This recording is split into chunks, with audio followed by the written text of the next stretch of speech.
बिल्कुल देखिए लगातार संख्या जो है वो बढ़ती जा रही है, क्योंकि देखिए ये रेस्क्यू चल रहा है। इस वक्त हम बोट में ही मौजूद है और ये मोरबी में आप देखिए किस तरीके से युद्ध स्तर पर ये रेस्क्यू ऑपरेशन कल शाम से लगातार कुछ इस तर्ज पर चल रहा है। और ये ग्राउंड जीरो की एक्सक्लूसिव तस्वीर देखिए, बोट से हम आपको दिखा रहे हैं किस तरीके से ये पूरा का पूरा पुल टूटा था और ठीक उसके करीब हम पहुंचे। ये मलबे के नीचे से भी कई बॉडियां रिकवर की गई है।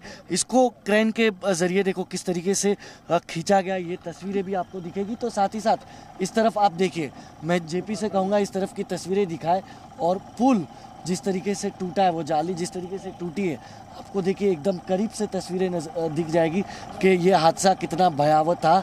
हालांकि जो भी चश्मदीद है लोग हैं वो सीधे तौर पे यही कह रहे हैं कि 400 से ज़्यादा लोग जो है वो उस वक्त इस पुल पर मौजूद थे। लेकिन कहीं ना कहीं गुजरात सरकार का जो आधिकारिक आंकड़ा आया है वो, इन्हें देखिए, घर से ही सोप मैन्युफैक्चरिंग करते हैं और महीने का 1 लाख कमाती हैं। आप भी सोप मैन्युफैक्चरिंग करना चाहते हो, इनसे सीखना है तो फ्रीडम ऐप को अभी डाउनलोड कीजिए।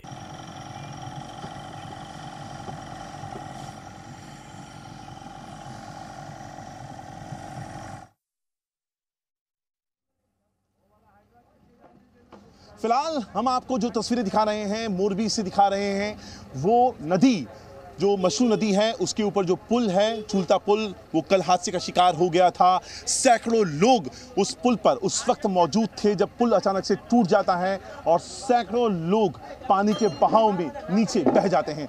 पानी की पुल जिस जगह पर बना हुआ है उसके नीचे पानी की गहराई भी बहुत ज़्यादा थी और इस वजह से जो अभी तक जो मृतकों का आंकड़ा निकल के आया है वो 132 हो चुका है। ऑफिशियल जो आंकड़ा है वो 132 हो चुका है और अपने आप में बहुत बड़ी दुर्घटना आप इसको कह सकते हैं फिलहाल। और इस मामले से जुड़ी हुई तमाम जांच को इन्वेस्टिगेशन करने के लिए एसआईटी का गठन कर दिया गया है। इस मामले में एफआईआर भी दर्ज कर दी गई है और दोषियों के खिलाफ कार्रवाई करने की प्रक्रिया यहाँ पे शुरू कर दी गई है। इन्वेस्टिगेट किया जाना है हर उस मुमकिन एंगल को जिसकी वजह से हादसा हुआ, हर उस मुमकिन शख्स को जो इस घटना के लिए जिम्मेदार है। ये सिर्फ दुर्घटना नहीं है, यहाँ पर जो एक मैन मेड जिसको मिस्टेक कहा जाता है वो यहाँ पर होती हुई दिखाई दे रही है, क्योंकि 200 साल लगभग पुराना ये पुल था, लकड़ी का पुल था, कभी उसमें हादसा नहीं हुआ।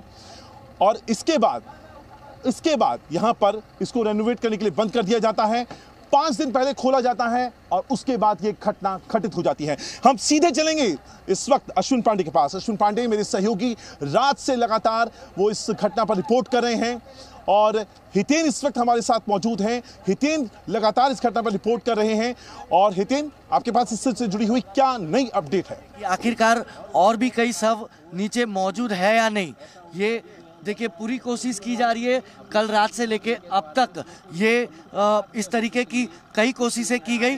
और ऊपर की तस्वीर देखिए, जहां से ब्रिज टूटा था वहां की हम सीधी तस्वीर दिखाए तो देखिए ये ओरेवा का पुल आपको दिखेगा और ठीक वहां से ये आपको दिखेगा कि वो ब्रिज कैसे टूटा, वो जाली कैसे टूटी और उसके बाद पूरा का पूरा 200 मीटर लंबा ये ब्रिज जो है वो एक साथ धड़ाम से नीचे गिरा और करीब चश्मदीदों के मुताबिक 400 लोग अंदर मौजूद थे जो बहे। लेकिन गुजरात सरकार का जो आधिकारिक आंकड़ा है गुजरात के गृह मंत्री के मुताबिक वो 210 है, जिसमें से 132 की डेड बॉडी सवेरे तक रिकवर हुई थी, 2 अब तक और रिकवर की गई है तो 134। और ये देखिए ये डाइवर्स आपको अभी भी नज़र आ रहे होंगे, इंडियन कोस्ट गार्ड के ये डाइवर्स है और वो पूरी कोशिश कर रहे हैं कि नीचे, क्योंकि ये जो बीच का हिस्सा इस वक्त जहाँ पर हम मौजूद हैं ये काफ़ी गहरा है ये, और पानी भी अगर आप देखेंगे तो पानी इतना साफ पानी नहीं है। अगर मैं जेपी से कहूँ पानी की तस्वीरें दिखाए तो आप देखिए पानी इतना साफ नहीं है, लेकिन गोताखोर की तस्वीरें बेहद अहम है, बेहद ज़रूरी है। आप देखिए वो डाइवर्स और उनके ठीक सामने भारतीय सेना के वो जवान मौजूद है और उनके आसपास उनकी सुरक्षा के लिए गुजरात पुलिस के जो जवान है वो भी यहाँ पर मौजूद है। वो डाइवर्स लगातार, इंडियन कोस्ट गार्ड के ये डाइवर्स जो है वो लगातार कोशिश कर रहे हैं कि जो पेड़ है, पौधे हैं, वो जो गंदगी है इस नदी में उसके नीचे कहीं कोई और शव फंसा ना हो। देखिए हालांकि मैं आपको एक अपडेट और दे दूं, गुजरात के मुख्यमंत्री भूपेंद्र पटेल द्वारा बुलाई रिव्यू बैठक जो है वो पूर्ण हो चुकी है। फिर एक बार यहाँ पर घटनास्थल पर मुझे जो है वो गुजरात के गृह मंत्री हर्ष संघवी और तमाम अधिकारी जो है वो मौजूद नजर आ रहे हैं। लेकिन मैं कैमरा पर्सन जेपी से कहूँगा कि इन डाइवर्स की तस्वीरों को लगातार दिखाते रहे, क्योंकि ये जी मीडिया पर एक्सक्लूसिव तस्वीरें हम आपको दिखा रहे हैं और नदी के बीचों बीच हम मौजूद है। आखिरकार किस तरीके से ये मेहनत कर रहे हैं करीब कल शाम से, कल रात से, और किस तरीके से इन्हीं जवानों ने इस तरह की कोशिशों से, इसी मेहनत से लगभग अब तक 134 शवों को बरामद किया है। तो कहीं ना कहीं इनकी मेहनत को भी सलाम है, क्योंकि रात भर ये जवान इसी तरह इस नदी में गश्त लगाते रहे, नीचे जाते रहे और जो शव निकलते रहे उन्हें बाहर तक पहुंचाते रहे ताकि वो उनके परिजन तक पहुंचाया जाए। हालांकि अभी भी गुजरात सरकार भी पूरी तरह से श्योर नहीं है कि आधिकारिक आंकड़ा क्या है, क्योंकि गुजरात सरकार ने नंबर जारी किया था जिन जिन परिवार की तरफ से इस वक्त इस हादसे से जुड़ी हुई एक सबसे बड़ी खबर सामने आ रही है। इस मामले में एफआईआर लॉन्च कर ली गई है। थोड़ी देर पहले जब गृह राज्य मंत्री हर्ष संघवी यहां पर मौजूद थे, उन्होंने साफ तौर पे कहा था कि हमने यहां पर एफआईआर लॉन्च करने का प्रोसेस शुरू कर दिया है और जो धाराएं हैं वो भी उन्होंने बताई थी 304, 308, और उसी के तहत अब इस पूरे मामले को लेकर एफआईआर लॉन्च कर लिया गया है। ये सबसे बड़ी खबर इस पूरे मामले को लेकर सामने आ रही थी। हम थोड़ी देर पहले बता रहे थे इस मामले में इन्वेस्टिगेशन शुरू कर दी गई है। जो दोषी हैं, जो अधिकारी दोषी हैं, हम आपको इस वक्त एफआईआर की कॉपी आपको अपनी स्क्रीन पर दिखा रहे हैं। वो स्क्रीन की कॉपी वो कॉपी एफआईआर की आप हमारी स्क्रीन पर देख सकते हैं। थोड़ी ही देर पहले गृह राज्य मंत्री ने भी इस बाबत बात करी थी। उन्होंने साफ तौर पे कहा था कि हम इस मामले को बिल्कुल भी लाइटली लेने के मूड में नहीं हैं। हम इस मामले में ऑफिशियल एफआईआर दर्ज करेंगे और दोषियों को यहां पर अब हम वो होते हुए देख रहे हैं। इस मामले से जुड़ी हुई एफआईआर को यहां पर लॉन्च कर लिया गया है और यहां पर कोशिश इस बात की है कि इस पूरे मामले को थॉरली पूरा इन्वेस्टिगेट किया जाए और इस मामले से जुड़े हुए जितने भी शख्स हैं, लोग हैं, अधिकारी हैं, डिपार्टमेंट हैं, उन सभी को चिन्हित किया जाए, उन सभी को जवाबदेही उनकी तय की जाए। और फिलहाल यहां पर एक बड़ी खबर, यहां पर हम आपको मोरबी मामले से जुड़ी हुई जो एफआईआर है वो और यहां पर आपको दिखाने की कोशिश कर रहे हैं। मेरे साथ हितेन इस वक्त मौजूद हैं। हितेन, इस एफआईआर से जुड़ी हुई क्या दिक्कतों का सामना हो रहा था रात में, आप कुछ बयां करेंगे? दिक्कतें यानी आप ये वाटर देख सकते हैं, उसमें कहीं पे भी विजन क्लियर नहीं है अभी भी, दिन में भी। तो आप समझ सकते हैं कि रात में क्या पोजीशन होती होगी। लाइटिंग का व्यवस्था एडमिनिस्ट्रेशन से था, लेकिन उसके बावजूद भी जो नेचुरल लाइटिंग और जो कृत्रिम लाइटिंग होती है उसमें फ़र्क रहता है। तो उसके कारण काफ़ी दिक्कतें हुई।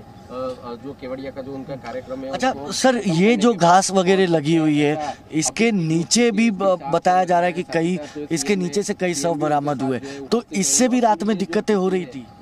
बिल्कुल दिक्कत हो रही थी, क्योंकि कहीं पे भी विजन क्लियर नहीं था, कहीं पे भी हम हमारे रेस्क्यू इक्विपमेंट जो भी डाल रहे थे, जो भी हुक था, जो भी अंदर डाल रहे थे, कहीं फंस जाता था। तो उसके कारण बहुत ही दिक्कत हो रही थी और अभी भी हमारी कोशिश जारी है। तकरीबन फायर की 15 से ज़्यादा टीम यहाँ पर मौजूद है और ये यही बीच का हिस्सा है जो जहाँ पर पानी सबसे ज्यादा गहरा है बताया जा रहा है। और अब क्या ये सही है? इस मामले से जुड़ी हुई जो कॉन्ट्रैक्ट की कॉपी है आसपास अंदाजित है। हाँ। अच्छा, और भी रात की कुछ तस्वीरें बताइए, मतलब जो जब आप लोग यहाँ पहुँचे गांधीनगर से तो किस तरीके का मंजर था? मतलब काफ़ी दर्दनाक मंजर था ये, क्योंकि जिस तरह से पुल गिरा है निश्चित तौर पर 134 शव बरामद हुए अब तक। ये सिर्फ हम अपनी सोच में डालें ना तो भी हमें दर्दनाक महसूस होता है।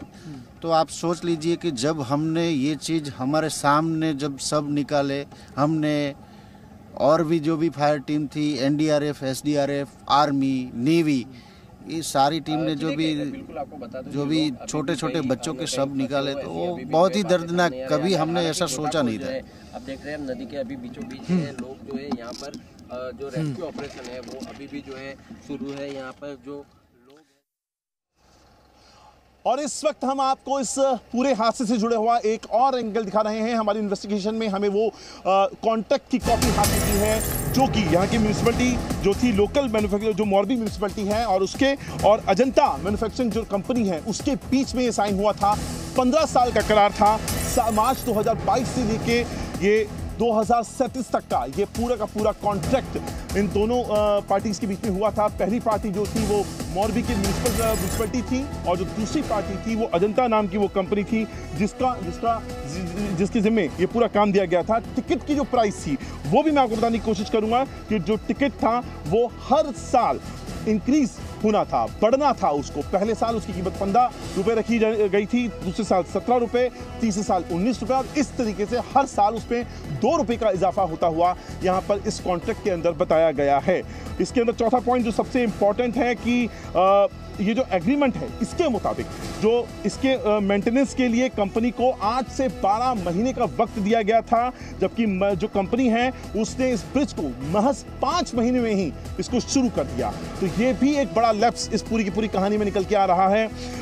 तीसरा जो इंपॉर्टेंट पॉइंट है, जो मेंटेनेंस, क्लीनिंग और पेमेंट कलेक्शन का जो भी काम था वो प्राइवेट कंपनी है उसी को दिया गया था। ये इस कॉन्ट्रैक्ट की शर्त थी। और यहाँ पर इस वक्त यहाँ पर जो हम आपको पूरी स्थिति दिखाने की कोशिश कर रहे हैं, पहले तो मैं आपको दिखाऊंगा जो रेस्क्यू वर्क है वो यहाँ पर लगातार चल रहा है। अभी भी रेस्क्यू वर्क इसीलिए यहाँ पे किया जा रहा है क्योंकि 4 से 5 शवों के अभी भी होने का अनुमान यहाँ पर लगाया जा रहा है। अब फिलहाल हम सीधे चलते हैं हितेन के पास। हितेन, आपके पास क्या ताजा जानकारी?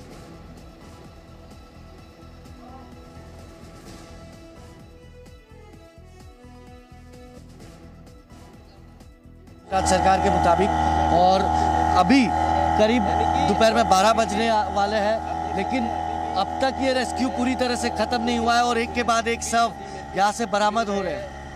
ये जो दलदला है इसमें कहीं ना कहीं अभी भी लोग जो है नीचे की तरफ जो है फंसे हो, ऐसी बातें जो है वो सामने आ रही है। ये दृश्य आप देख सकते हैं, दिल दहलाने वाला ये दृश्य आप देख सकते हैं। Thank you sir,